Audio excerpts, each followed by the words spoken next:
O que você prefere, Pokémon ou Digimon?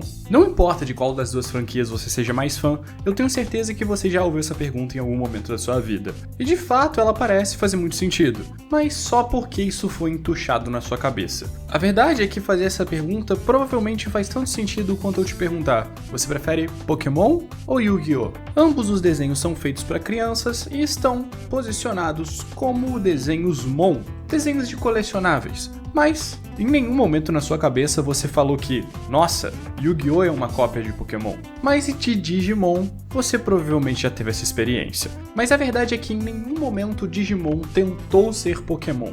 Na verdade, ele sempre esteve posicionado em um público-alvo um tanto diferente, tanto pela sua proposta, quanto os assuntos que ele trata e, óbvio, o sistema de gameplay. Porque assim como Pokémon, Digimon é originalmente um jogo, mais ou menos. Se você for um pouquinho mais velho, você com certeza se lembra da febre dos Tamagotchis. E se você não se lembra ou não conhece, Tamagotchi era basicamente um bichinho virtual, a qual você tinha que alimentar, passear, brincar. Bem, para a geração mais nova, era basicamente um Pong. Eu não acredito que eu tive que fazer essa comparação, mas tudo bem. Os Tamagotchis surgiram no Japão em 96 e se espalharam rapidamente pelo mundo, se tornando um fenômeno mundial. No Japão a coisa foi tão maluca que por um tempo existiram cemitérios de Tamagotchis ou até profissões de cuidadores de Tamagotchis. As pessoas realmente criaram um afeto com esse brinquedo. E pensando nisso, a Bandai percebeu uma coisa. Apesar de todos esses elementos dos Tamagotchis e ser uma febre muito grande até mesmo entre adultos, alguns meninos não necessariamente se interessavam por Tamagotchis. Então, como deixar Tamagotchis ainda mais interessantes para os meninos? Colocando eles para brigar. E assim surgiram os primeiros produtos de Digimon, conhecidos como V-Pets. Eram basicamente Tamagotchis, onde você tinha que alimentar, cuidar, mas além de tudo, treinar o seu bichinho para que ele ficasse mais forte, e assim você pudesse batalhar com seus amiguinhos. Os V-Pets sempre foram feitos para parecer algo mais socialmente masculino, com seus brinquedos sendo formados por gaiolinhas quebradas, como se os monstros ali dentro fossem ferozes e você fosse o treinador que vai domá-los. E à medida que os modelos de V-Pets saíam, mais e mais Digimons eram criados, e mais lore era adicionada a esses brinquedos. Para a criação desses modelos já existia um conceito geral, no qual o pessoal pensava antes de criar um Digimon. A ideia de um mundo digital, a ideia de criaturas que seriam como deuses, tudo isso já estava sendo trabalhado no imaginário dessas pessoas responsáveis pela criação do brinquedo. Para os mais aficionados em coleção, provavelmente já sabiam disso, por ler na contracapa, manual de instruções ou qualquer coisa assim. Os V-Pets fizeram bastante sucesso, consequentemente fazendo com que a Bandai pensasse em expandir a franquia mais um pouco, dando início a dois projetos. O primeiro jogo de PlayStation 1, Digimon World, e o primeiro anime, Digimon Adventure. O interessante da gente pensar aqui é analisarmos como surge essa franquia. Dentro de cada brinquedo e cada lançamento de V-Pet já tinha sido criado um imaginário do que eram os Digimons, consequentemente, desse mundo digital onde eles viviam e a história ali por trás. Ou seja, o produto já tinha a lore do mundo, e até mesmo alguns mascotes, mas não necessariamente personagens e pessoas às quais você, ser humano, poderia se relacionar dentro de uma série.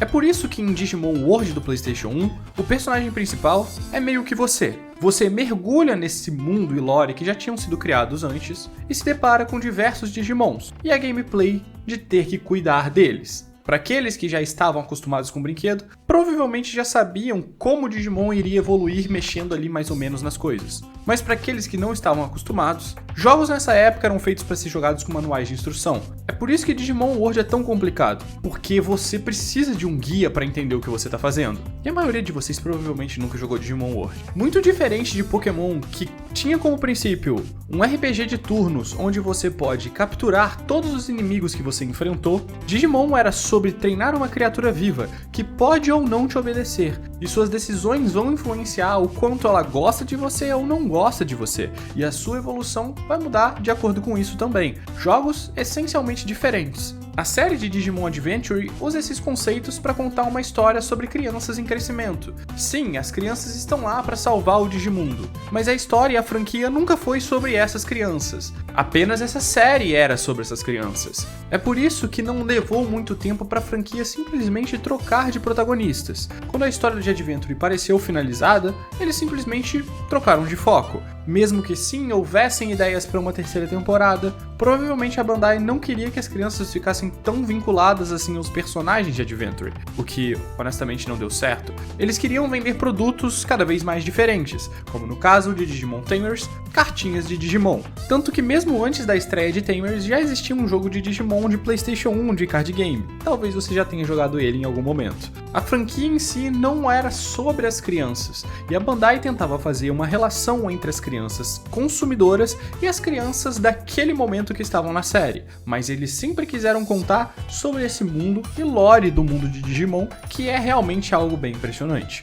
Claro que para uma boa história você precisa de bons personagens, e isso levou eles a cometerem muitos erros, mas a Bandai queria que você realmente se apegasse aos monstrinhos de uma forma ou de outra, e quisesse saber mais sobre esse mundo.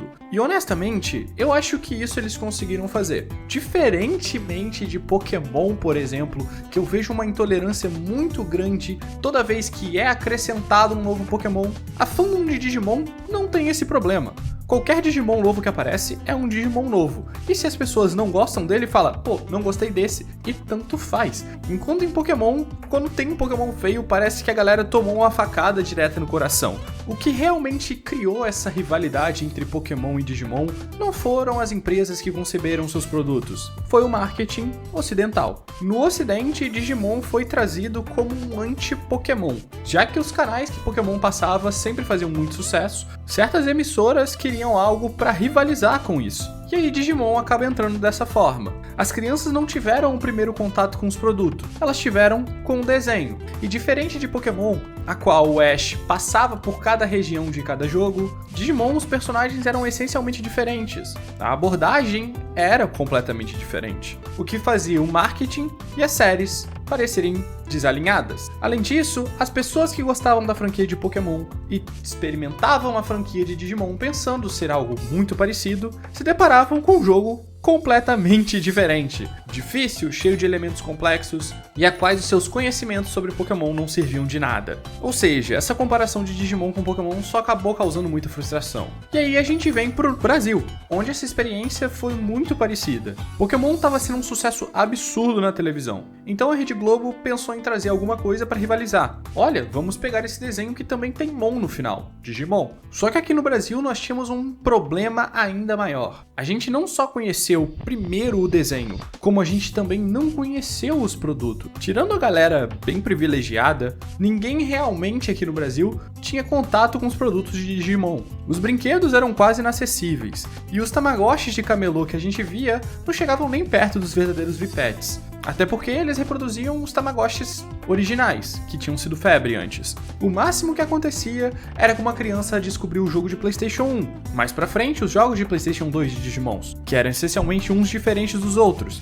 E se a criança pegasse o jogo de PlayStation 1 pensando que veria algo parecido com o anime, ela definitivamente se decepcionaria. De novo, o jogo foi lançado basicamente um ano antes do anime, então acabava que a primeira impressão nunca era satisfatória. Em contrapartida, enquanto se tratava de Pokémon, apesar do jogo de Pokémon realmente ser considerado coisa de Playboy aqui no Brasil, à medida que a tecnologia foi avançando e os jogos foram ficando acessíveis por meios diferentes, por exemplo, a popularização do Nintendo DS, apesar de ainda ser um pouco coisa de Playboy, a gameplay era exatamente o que você esperava, porque a intenção do desenho sempre foi mostrar o Ash em cada região, enquanto em Digimon, cada jogo era essencialmente uma experiência diferente no Digimundo que já existia no imaginário coletivo de quem era realmente muito fã. A abordagem comercial foi péssima, e provavelmente se tivessem tido mais produtos evidenciando os Digimons, como por exemplo Agumon, Gabumon, em Tazos, ou vender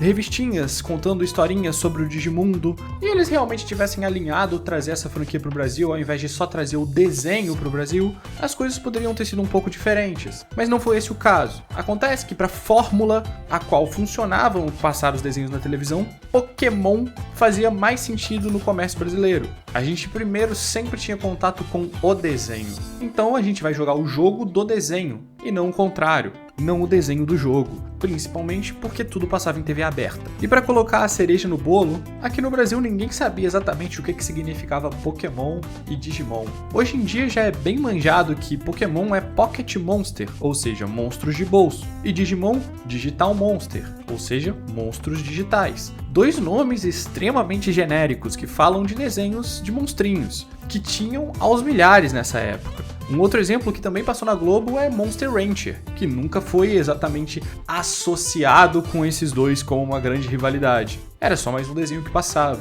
e muita gente nem sabia que era também um desenho de jogo. No final, Pokémon sempre foi um peso que Digimon teve que carregar. Mas Pokémon nunca precisou carregar o peso do que era Digimon. O marketing ruim acabou ferrando um pouco a franquia no ocidente. E honestamente eu tô muito feliz com o sucesso de Digimon Time Stranger. Mas ao mesmo tempo, as pessoas estão se deparando exatamente com isso, de que não é Pokémon, e é muito diferente de jogar. Só que hoje em dia, como a gente tem internet, guias e tudo mais, as pessoas se tornaram muito mais tolerantes a aprender.